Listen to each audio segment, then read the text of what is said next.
እቺ ልጅ በገዛ ፍቅረኛዋ የመግደል ሙከራ የተካሄደባት ልጅ ናትና የኔ ካልሆንሽ የማንም አትሆኝም ተብላ ነው የመግደል ሙከራ የተካሄደባትና አብዛኛው ጊዜ በጣም የሚወዳችሁ ሰዎች እየመሰላችሁ የሚቀኑ ሰዎችን ወደ ህይወታችሁ የምትከቱ ሴቶች እንደዚህ አይነት ፍቅር ከመሰላችሁ ይሄ ፍቅር አይደለም። በቃ የከፋ ኢጎ ነው ያለባቸው እነዛ ሰዎች ላይ።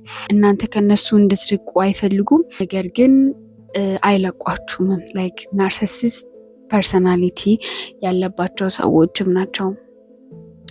እየወደደኝ ነው የሚመታኝ እያልሽ ከሆነ የፍቅር መገለጫ መምታት አይደለም። የፍቅር መገለጫ መቅናት አይደለም። ካለኔ የማንም ሰው አትሆኝም ሲልሽ መፍራት ነው ያለብሽ።